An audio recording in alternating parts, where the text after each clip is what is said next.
सबसे पहले मेरी आवाज जहां तक पहुंच रही है, न्याय के इस आरंभ में पधारे सभी आदरणीय बुजुर्गों का, नौजवान साथियों का, माताओं बहनों का, मजदूर भाइयों का, दुकानदार साथियों का, नौकरी करने वाले, बिजनेस करने वाले, खून पसीने की कमाई से भरण पोषण करने वाले दिल्ली की आप तमाम आदरणीय नागरिकों का और मतदाताओं का बहुत बहुत स्वागत करता हूं।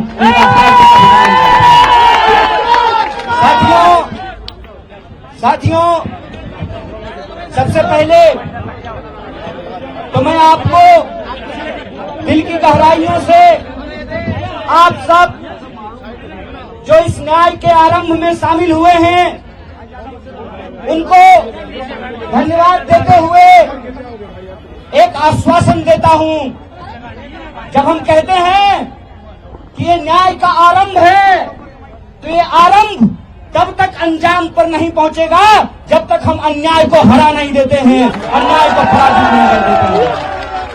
इसीलिए आप सबसे मैं कहना चाहता हूं, ये तो बस शुरुआत है।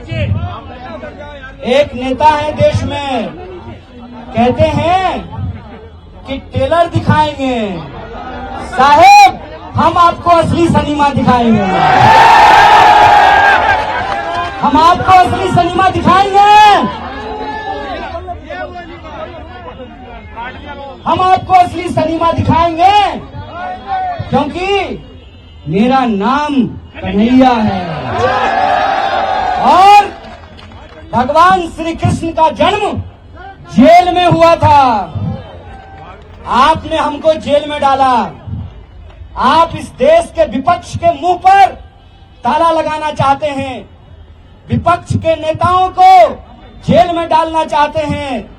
जब आपने हमको जेल में डाला था उसी तिहार में, तो वहां से निकल करके हमने इस देश की सत्ता को चुनौती दिया था। हमने कहा था कि जब तक जेल में चना रहेगा आना जाना लगा रहेगा। याद रखिएगा ये वो देश है कि हम सहते भी हैं और जब पानी सर से ऊपर उड़ जाए तो अपनी पूरी ताकत से उसके खिलाफ लड़ते भी हैं। ये याद रखिएगा कि जब जब इस देश में सत्ता अहंकारी होती है, जब जब इस देश में पाप बढ़ता है, जब जब इस देश में अत्याचार बढ़ता है, तब तब उस अत्याचार के खिलाफ न्याय का एक आरंभ होता है, न्याय की एक लड़ाई की शुरुआत होती है। और एक बात कन्हैया कुमार, आपका फोटो आ गया। और एक बात मैं आप सबसे कहना चाहता हूं कि धर्म का क्या मतलब होता है। धर्म का मतलब होता है निर्बल को शक्ति देना। धर्म का मतलब होता है सत्य के साथ खड़ा होना। कृष्ण जेल में पैदा हुए, चाहते तो सत्ता की तानाशाही के सामने झुक करके मामा कंस के दरबार में अपने लिए एक सीट पक्की कर लेते हैं। लेकिन भगवान प्रभु श्री कृष्ण ने कंस के दरबार में जाना स्वीकार नहीं किया, गोकुल वासियों का गाय चराना स्वीकार किया। इसीलिए आज जब मैं आपके बीच खड़ा हूं, ये इतिहास का एक शानदार संयोग है। इतिहास का शानदार संयोग ये है कि इस देश के प्रधानमंत्री जी ने एक आदरणीय महिला को, मैं हर महिला का दिल से सम्मान करता हूं, देश के प्रधानमंत्री जी ने इस देश की एक आदरणीय महिला के गले में मंगलसूत्र डाला। उस महिला का नाम यशोदा है और मेरा नाम कन्हैया है। ये याद रखिएगा कि इतिहास का संयोग है कि हम गंगा किनारे पैदा हुए, हमारी जन्मभूमि गंगा के किनारे है और आज हमारी कर्मभूमि यमुना का किनारा बन रहा है। और हम किताबों में पढ़ा करते थे कि यह कदम का पेड़ अगर माँ होता यमुना तीरे, मैं भी उस पर बैठ कन्हैया बनता धीरे धीरे। आज आप तमाम लोगों के सामने किसी एक व्यक्ति को सांसद बनाने का सवाल नहीं। आज आप तमाम लोगों के सामने किसी एक व्यक्ति को प्रधानमंत्री बनाने का सवाल नहीं है। आज आप तमाम लोगों के सामने किसी एक गठबंधन का सरकार बनाने का सवाल नहीं है। सवाल ये है कि इस देश के आम नागरिकों के आत्मसम्मान के साथ खेला जा रहा है। वोट की लड़ाई में मुझे कोई दिक्कत नहीं है। वोट की लड़ाई में कोई एक बार सांसद बने, 2 बार सांसद बने कि 10 बार सांसद बने, मुझे इस बात से दिक्कत नहीं है। लेकिन मैं समझता हूं कि जो मौजूदा शाह और तानाशाह हैं, ये सिर्फ आपसे वोट नहीं चाहते हैं, ये चाहते हैं कि दोबारा आपके ऊपर अंग्रेजों की गुलामी थोप दी जाए। ये चाहते हैं कि इस देश में जो संविधान बना, बापू ने जिसके लिए खून बहाया, बापू ने अपनी जान गंवाई, शहीद बापू कहा करते थे, रघुपति राघव राजा राम, पतित पावन सीताराम, ईश्वर अल्लाह तेरो नाम, सबको सन्मति दे भगवान। बापू के उस देश में जब डॉक्टर बाबा साहब भीमराव अंबेडकर ने कहा कि संविधान की व्यवस्था में चाहे हेलीकॉप्टर पर उड़ने वाला इंसान हो या जूता सिलने वाला इंसान हो, सबका वोट बराबर होगा। यह जो संविधान की ताकत है, उस संविधान की ताकत को आप कमजोर कर रहे हैं। एक सवाल मैं आपसे पूछना चाहता हूं, इस देश में सरकार बनाने के लिए 280 सीट काफी है। इस देश में बेरोजगारी समाप्त करने के लिए 280 सीट काफी है। इस देश में महंगाई खत्म करने के लिए 280 सीट काफी है। आप तमाम नागरिक अपने दिल पे हाथ रख करके जरा सोचिएगा कि 400 सीट इनको क्यों चाहिए।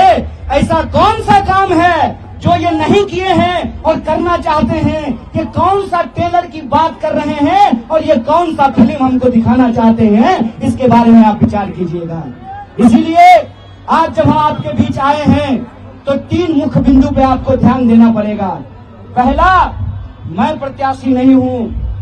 नॉर्थ ईस्ट दिल्ली के अंदर जो 24 लाख लोग हैं वो प्रत्याशी हैं, उनको प्रत्याशी बनना पड़ेगा। ये बात मैं इसलिए कह रहा हूं कि आप सोचिए, दिल्ली में 7 सीट है, 6 सीट पे टिकट काट दिया गया। साहेब सिंह वर्मा जी का बेटा का टिकट काट दिया गया और सुषमा स्वराज जी की बेटी को टिकट दे दिया गया। हाय रे परिवारवाद। सवाल ये है कि क्या वो 6 सांसद काम नहीं करते थे? अगर काम नहीं करते थे तो उनका टिकट काटा गया, तो इस क्षेत्र के जो सांसद हैं उनको क्यों टिकट दे दिया गया है? इस पर जरा आप लोग विचार कीजिएगा।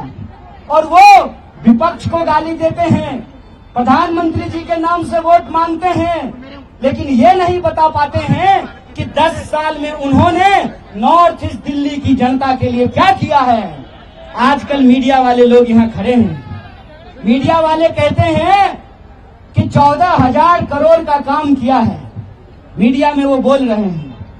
आप लोग बता दीजिए, माननीय सांसद जी का 14,000 करोड़ का काम दिखाई देता है? इसका क्या मतलब है? इसका क्या मतलब है? या तो सरकार ने 14,000 करोड़ रुपया दिया नहीं, या 14,000 करोड़ अगर रुपया दिया तो उसका हुआ क्या? उसका हुआ क्या? तो जब वोट मांगने आएंगे तो माननीय सांसद से पूछिएगा, सांसद जी बताइए 14,000 करोड़ में कितना जीरो होता है? क्योंकि 10 साल में तो आपने सिर्फ जीरो ही दिया है। और दूसरी बात, ये आपके आत्मसम्मान की लड़ाई है। 6 सीट पे कैंडिडेट बदल दिया, आपका कैंडिडेट क्यों नहीं बदला? क्यों? क्योंकि उनको लगता है कि चुनाव के वक्त माननीय सांसद महोदय आएंगे, थोड़ा मनोरंजन करेंगे और वोट लेकर के चले जाएंगे। ऐसा होगा क्या? ऐसा आप होना देना चाहते हैं? इसीलिए मैंने कहा कि मैं कैंडिडेट नहीं हूं।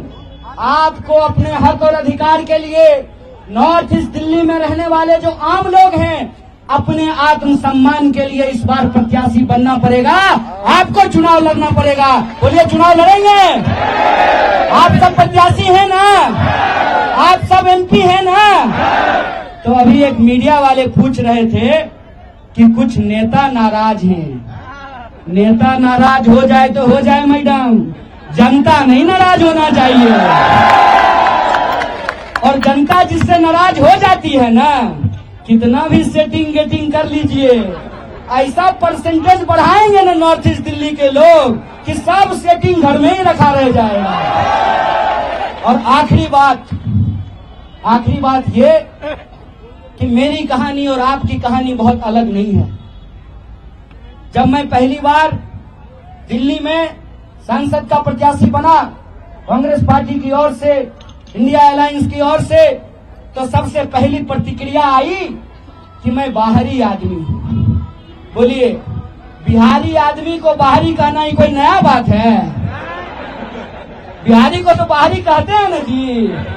लेकिन याद रखिएगा, ये बिहारी जिसको आप बाहरी कहते हैं, वो अगर आता नहीं तो आपका रोड नहीं साफ हो पाता, आप टेम्पू पे नहीं चढ़ पाते, आपकी सड़कें नहीं बनती, आपका बिल्डिंग नहीं बनता। और हम खाली मजदूरी नहीं करते हैं, हम गृह मंत्रालय जहां जैसा के पप्पा बैठते हैं वहां सेक्रेटरी भी बनते हैं। और ये इस देश के संविधान की ताकत है कि एक आंगनबाड़ी का बच्चा भी पीएचडी करके ऑल इंडिया रैंक 1 ला करके अपने नाम में शान से डॉक्टर कन्हैया कुमार लगा सकता है। ये इस देश के संविधान की ताकत है। इसीलिए मैं आप सबसे ये अपील करता हूं, आप जानते हैं कि नॉर्थ ईस्ट दिल्ली में 10 विधानसभा है और हमारे पास कोई साधन संसाधन नहीं है। हमने जो है कोई दवा बनाने वाली बेईमान कंपनी से इलेक्टोरल बॉन्ड से चंदा नहीं लिया है। हमारी तो पार्टी का खाता भी सीज कर दिया गया है और कोई विरासत तो हमारे पास है नहीं। कोई हम गृह मंत्री हैं कि हमारा बेटा बीसीसीआई का सेक्रेटरी बन जाएगा? ना हमारे बाबूजी गृह मंत्री हैं, हमारी माताजी तो आंगनबाड़ी में काम करती हैं। तो ना हमारे पास न धन है न संसाधन है, लेकिन हमारे पास एक चीज है, सूरत के लोगों की सीरत आप लोगों की नहीं होने देंगे।